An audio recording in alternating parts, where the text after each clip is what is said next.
क्यों हाय हाय नी लग गया फर्क?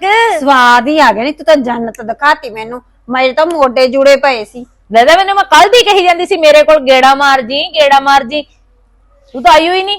नी चंगा एदा ना की है? नी एदा ना ਇਹਦੇ ਤਾਂ ਸਾਰੇ ਲੋਕ ਮਗਰ ਪਏ ਆਗੇ ਜਿਹਦੇ ਕਿਹਦੇ ਕੋਲ ਦੇਖੋ ਇਹੀ ਤੇਲ ਹੈਗਾ।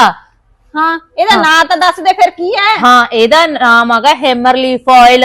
ਦੇਖ ਲਾ ਮੋਢਿਆਂ 'ਚ ਗੋਡਿਆਂ 'ਚ ਹੱਡੀਆਂ 'ਚ ਜਿਹੜੇ ਆਹ ਉਂਗਲਾਂ ਦੀਆਂ ਹੱਡੀਆਂ 'ਚ ਜਿੱਥੇ ਮਰਜ਼ੀ ਦਰਦ ਹੁੰਦਾ ਹੋਵੇ ਮਿੰਟਾਂ ਸਕਿੰਟਾਂ 'ਚ ਗਾਇਬ ਕਰ ਦਿੰਦਾ।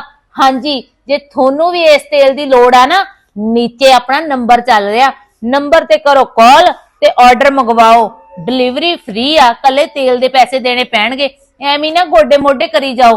ਹੁਣ ਸਰਦੀਆਂ ਦੇ ਵਿੱਚ ਆਪਣੇ ਬਜ਼ੁਰਗਾਂ ਦੇ ਗੋਡੇ ਮੋਢੇ ਬਹੁਤ ਦਰਦ ਕਰਦੇ ਆ ਤੁਹਾਨੂੰ ਬਿਲਕੁਲ ਅਸਰਦਾਰ ਤੇਲ 100% ਗਾਰੰਟੀ ਦੇ ਨਾਲ ਮਿਲ ਲਿਆ ਹਿਮਰਲੀਫ ਆਇਲ।